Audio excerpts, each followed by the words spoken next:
Welcome, Dolphins fans, haters, and everyone in between to your favorite show discussing the greatest franchise in sports, the Miami Dolphins. This is the PhinsPod. My name is Moose, your host, and today we're going to take a deep look into the upcoming matchup against the Cincinnati Bengals, what you can expect from Tua Tagovailoa if he plays, and all signs and indications are that he most likely will play. And we'll also take a look at how the Dolphins match up with another team that started their rebuild at the same time as us. And then, per usual, we're going to take a quick look at the stories published over at PhinsPod.com. Let's dive in. Well, you mentioned Tua was close. Is it fair to say that if he's healthy enough to go, he would be your starter Sunday? Yeah. If he's healthy, he's the guy. I mean, I don't know how many different ways we have to say that, continue to say that, but we keep asking. I'll keep answering the same way. So, but again, he's dealing with something with the hand, and we'll take it day to day. He's a tough kid. He wants to be out there, and thankfully we have other guys who stepped up. We can talk about Tua, but we had 52 other guys who went out there and played their butts off today, in all three phases, and we were able to get a division win on the road, and we're excited to win, and we'll enjoy this one, and then turn the page and move on to the next opponent. So the Dolphins are currently sitting at 7-4, with a really good shot at making the postseason. Something that most people thought was impossible to start, the 2020 season. And this week they have a chance to go and win 7 of their last 8 games, go to 8-4, and they face off against a 2-8-1 Cincinnati Bengals. It's important to note that Joe Burrow will not be playing in the game due to a season-ending knee injury. And that deprives us of a potentially awesome matchup. It would have been great to see what the first overall pick could do against the 5th overall pick. We did get to see Tua play Herbert. Tua got the better of that. So it would have been really nice to see, Burrow and Tua sort of go back-to-back just to see really the differences in their play style and get a glimpse of the potential ceilings of both of them. The injury to Joe Burrow, it was rough because he was really the only bright spot on the Bengals team this season and, offers a lot of hope for Bengals fans going forward. He really did look good. Now, if they can get things around him, including the coaching, to a higher level, then I do think the Bengals will be fine. Burrow looked to be the real deal in those 10 games, I believe, roughly, that he played. But the fact that, he's out now with a knee injury, it just goes to show you injuries, they can happen to anyone. I know we talked about this a couple episodes back, but, the pre-draft chatter was Joe Burrow, you know what you're going to get. He's never been hurt before. Tua, oh my God, he's glass. He'll break whenever he gets hit. And yeah, Tua's had some of his issues, but, he's getting hit a lot. Burrow is getting hit even more, and the fact that he, is out now for an entire season, I mean, he's going to be out for the rest of the year, and he'll probably need time in the offseason to recover, so he most likely won't get the entirety of the offseason, but with medicine these days, he may come back sooner than people expect. And also, if anything, Joe Burrow is definitely someone who has shown that he works hard and will put in the effort to come back. So I'm not worried about Joe Burrow's long-term, physical success. I think that'll be fine. I don't foresee him being overly injury-prone. I think it's sort of a Matt Stafford effect when your team stinks, like Matt Stafford and the Lions. You're going to get injured. And that's sort of what happened to Stafford, who wasn't really injury-prone. That never really was his label. But you take a beating that much, eventually you're going to start to break down. So the fact that, Tua's still playing, I mean, he's only played 4 games, but, I mean, at this point, he's still in the season while Joe Burrow's out. It just goes to show you that pre-draft process, you don't really let injuries become a factor. Remember, Frank Gore tore both ACLs in each of his knees. I believe it was ACLs, but he had 2 knee issues on each of his knees coming out of Miami, and he's still going. His son's playing college football. So really, it's all about, if the player's good. Obviously, if the injuries are something that are, coming into the season a problem, like Tua, you have to assess it, of course. But in terms of projecting that to long term, I'm not a fan of that because you never really know in the NFL. Anyone can get hurt. So the Bengals, in Joe Burrow's stead, will be starting Brandon Allen for his second consecutive start. The Bengals did lose to the Giants last week, 19-17, and although that score is close, the game really, the Bengals didn't really prove to be very formidable. And again, the Giants aren't that great either.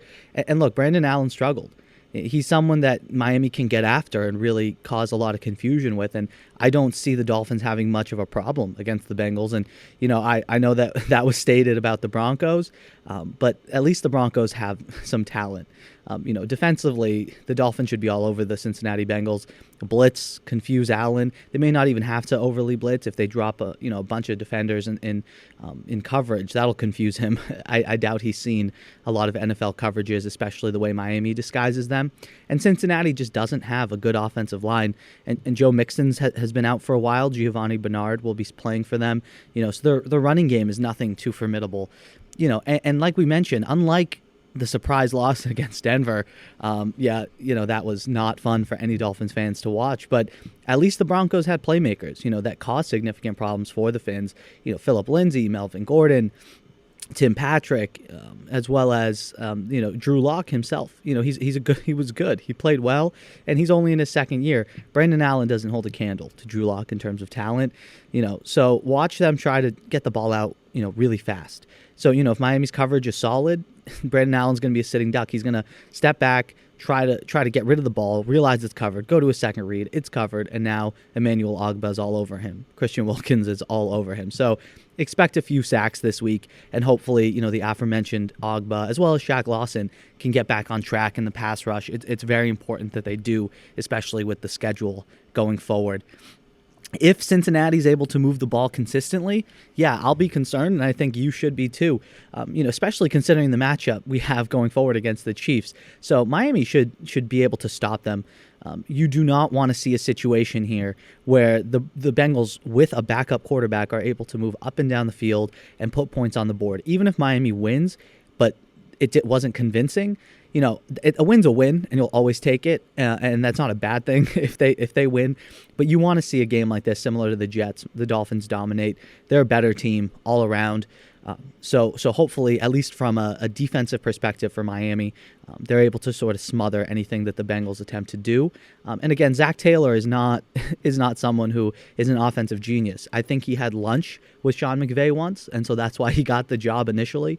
But other than that, he hasn't proven anything. He runs a system similar to the Rams, and we saw how the Dolphins matched up against a far more superior play caller, as well as talent and quarterback. As much as Jared Goff sucked in that game, he's far better than Brandon Allen, and they're going to run similar plays. They're going to try to spread the Dolphins out, get to the edges of the field, and then take shots down the field. But Miami's going to most likely try to bottle that up, and then they'll force Allen to dink and dunk. So as long as the defense is on their P's and Q's, where they're supposed to be, don't allow the run game to really get established, like they did against the Broncos, then I think Miami has a really good shot at really smothering the Cincinnati offense. So in terms of the Dolphins offense, we don't know for sure who's starting. There are some benefits if Fitzpatrick starts. You know what you're going to get. Solid play. He'll be able to move the ball up and down the field consistently, at least in between the 20s. And then, that'll result in more field goals and touchdowns. But, you know exactly what you're going to get. We saw it at the end of last year. We've seen it throughout the season. And also if Fitzpatrick plays, it gives Tua a chance to heal, a little bit more regarding his thumb and that foot injury that he had a few weeks ago. Who knows if that's still lingering, but it would give him some time to sort of physically get to 100% before he goes and plays Patrick Mahomes and the Kansas City Chiefs. The other benefit is it would potentially, prevent the Chiefs from seeing Tua, resulting in less film to analyze and allowing Miami to potentially surprise the Chiefs with some offensive wrinkle here or there. But personally, I think Tua Tagovailoa will be starting. It seems to be leaning in that direction, and I prefer it that way. As of the recording of this podcast, Lee Steinberg, who is Tua's agent, one of the best agents in the NFL for quarterbacks specifically, he posted on his official Facebook page, he's flying to Miami to watch Tua play the Bengals, specifically stating that. And I think if he said that, he knows where his quarterback is. So I have a feeling that Tua's gotten word that he'll be playing, and then that was, reached out to the agent, which is why he made that leak. And I think what confirmed it was shortly after that was deleted, and he edited the post and essentially just said, I'm on my way to see the Dolphins play the Bengals. So someone from the Dolphins organization got to him, which just goes to show you the type of operation they're running, which I'm a fan of. Confusion is great. The Patriots did it for decades, and clearly it worked out for them. And teams like the Jets and the Dolphins with Adam Gase that allow a ton of leaks, usually they're not a tight ship, and that tends to fall apart. So I'm fine with this cloak and dagger sort of approach that Flores and Greer like to operate. And in terms of just the overall benefits of Tua starting, one, he's going to get reps. He needs reps to improve. After his last performance, it would be amazing to see him bounce back. And this is the team to do it against. You don't want any rust against Patrick Mahomes. Miami's going to need to put up points. So, we want the Bengals to be sort of a get-right game for Tua Tagovailoa. Sort of see the field again, regain some confidence, know that he is totally able to play at this level and at a high level, similar like how he did in Arizona. I think the Broncos was a humbling experience, and if he is what we think he is, he should come out and ball. If he struggles, that will definitely be concerning, but I don't foresee that happening. And look, having Tua in there means more efficiency in the red zone. And Tua can build his rapport with his weapons, Devontae Parker, Mike Gesicki. That's huge going forward. These are young Devontae Parker may be a 6-year pro now, maybe in his 7th season, but he's still, well under 30. I believe he's 27 years old. He's still going to be a part of this team. He signed that extension last season, so he's going to be a part of this team going forward, and good. He's a good number 1 receiver, when given the chance. And if you develop chemistry with a guy like Devontae Parker, it's only going to help you as a quarterback. And we saw some glimpses of that, of him sort of trusting that Parker would be where he's supposed to be and putting it up there for Devontae to get. So that's important. And honestly, someone that we really need to see Tua get on the same page with is Mike Gesicki. He is a weapon. He is an asset, especially in the red zone. We saw that against the Jets. You get a one-on-one matchup you like, him with a small safety, chuck it up there for him to high point the ball in the end zone. So we want to see Tua start trusting, his playmakers, and that's going to start with the team like the Bengals, where you can really get those valuable reps and improve the offense overall. So that way, when you go into, playing that game against the Chiefs, thankfully it will be in Miami, but when you go into that game, what you do well, you're able to sort of lean on those, productive reps that you had and craft a game plan to help hopefully put up points, because you're not stopping the Chiefs. That they're going to score. You just have to limit them as much as possible and then take advantage of any mistakes that they make. And in order to take advantage, Tua's going to have to score. In terms of the Dolphins' backfield, I don't really know what to expect. DeAndre Washington, who looked pretty solid against the Jets, he was the guy who we acquired from the Chiefs on the trade deadline. He looked pretty solid, but he's not going to play due to an injury he suffered. Savon Ahmed has been limited. Same with Myles Gaskin, who hopefully is able to make his comeback. We'll know prior to the game if he's activated or not. I think it'd be huge for Gaskin to come back and sort of get his feet wet, similar to Tua. But at that running back position, it's a little bit easier to kind of come in, especially with some fresh legs. But Savon Ahmed's going to be out. DeAndre Washington's going to be out. Breida's been nursing whatever he's been nursing, clearly some fumble issues. But worst case, the team's going to have to rely on Breida and Patrick Laird, the fumble buddies, the fumble brothers, to carry the load. That was frustrating watching Breida and Laird do that. But I don't think that's going to happen this week. I don't really know, why that happened. It was sort of a freak, and in the NFL, fumbles do happen. But sort of that back-to-back, okay, Breida, sit down. You just put the ball on the ground. You're done. Laird, go out there. Oh, wait, shit, you fumbled it too. So hopefully they're able to, bounce back. Again, not the most dynamic duo in terms of running backs, especially Laird. He does everything well. He does everything decently, but he doesn't do one thing especially great. I'd say his best asset's probably in the passing game. So that'll be good to see Laird maybe get some catches. But it's important that the Dolphins establish some sort of a run game just for a confidence standpoint. Not that they need to run the ball to beat the Bengals, even if the Bengals somehow bottled up the running game.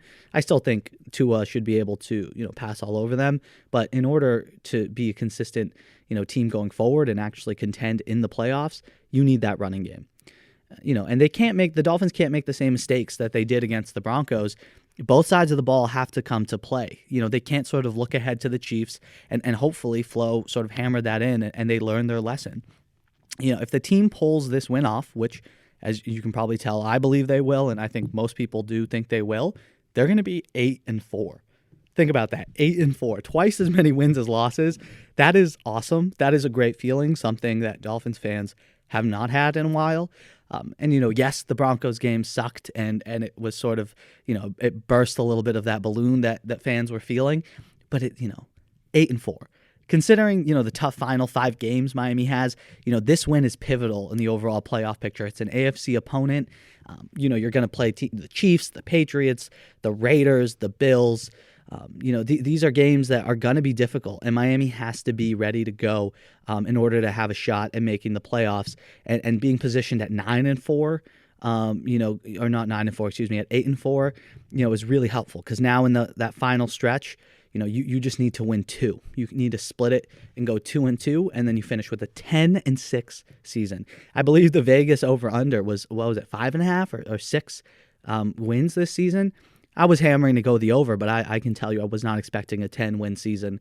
That has blown me out of the water and definitely bodes well for the future of this team, especially considering how young they are. So, being able to beat a team like the Bengals and sort of affirm the moves that this franchise has been making over the last, year and a half, 2 seasons, compared to a franchise that started at the same point, got their franchise quarterback just like the Dolphins did, but are struggling and looking to be picking in the top 5 once again. So it's going to be a great game for Miami to sort of right the ship, keep trending in a good direction, and mentally get ready to play a really, really tough opponent and a great measuring stick against the Chiefs. My final prediction for the game, I don't think the Bengals will score a touchdown. I think the Dolphins are going to win 27-12. I do think the Bengals will put up some points. I don't foresee them, pulling a Jets-type performance. But that, that very well could happen. If Miami comes out ready to go, they really could hold the Bengals to, under 6 points. And remember, the Dolphins currently hold the 6th seed in the AFC, and that shifts each week as teams are jostling for position. So make sure to watch, the Raiders, the Titans, Colts, Browns, as well as Ravens. These are the teams that Miami is competing for with those 3 wildcard spots. Now, of course, the AFC East crown is still up for grabs. The only difference between Miami and Buffalo is that Miami-Buffalo game, week 2. If Miami had won that game, they would be in Buffalo's position right now. So that's still in play, but if we're just looking at the safe route, that's going to be the wild card. So, look, I love having that 7 seed added. It makes the conversation of a playoff berth a little less stressful than back in the day. Because, again, if you're competing with teams like the Raiders, Titans, Ravens, Browns, and even the Colts, it would be tough, with only 2 spots. Those are 5 good teams, and Miami's a 6th team, and they would be jostling for sort of, 2 positions. So now having that extra really makes it favorable for Miami going forward. And remember, we're going to be back early next week to recap the Bengals and Dolphins. We'll also be there'll be another episode previewing the huge game against the Chiefs. So excited for that. And look, no one's going to expect Miami to win. And they don't have to, they don't have to win this game in order to get in the playoffs. Frankly, everyone's kind of writing it as a loss when they're looking, forward in terms of the Dolphins' playoff chances. So, if Miami were to stay close and show that they can compete against the best, that would go a long way for the Dolphins' reputation and sort of, how the national lens is on them. And if Miami were to win, well, shit, Super Bowl, here we come. But I mean, look, we're going to get into all those hypotheticals next week. So if you want to, sort of discuss what a Dolphins win against the Chiefs could look like, be sure to join us. But we need to focus, as Brian Flores said, at what's in front of us right now, and that's the Cincinnati Bengals. So on to Cincinnati, and hopefully we can come away with the win and get to 8-4 on the season. What's going on, Tua? I know sometimes when a player may have a bad game, you focus on bad, the film where you played bad. Also, do you think that you needed to watch a little bit more of maybe the Arizona game where you were having success? I did think that the throwing into coverage or throwing into tight windows maybe was a little bit over talked about a little bit, but during that game you were making contested throws. Do you need to see some of your success, self having success to kind of move forward and rebuild your confidence back up? If it was it anything? I would say no. To really answer that question, it's a little difficult to look at your past success because the teams that you're looking forward to playing are never usually the same as far as personnel, as far as coverages, and if it is the same coverages, that's probably just variations of coverages.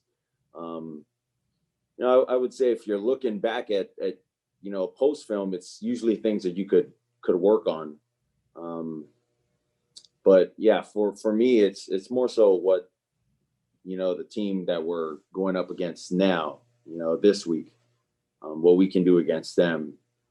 So guys, thank you so much for listening. That's going to do it for us here today. I really hope you enjoy that matchup tomorrow as the Fins try to position themselves for that postseason push. Thank you for tuning in to this episode of the PhinsPod. As always, I really hope you enjoyed it. Please remember to subscribe to the show wherever it is that you're listening.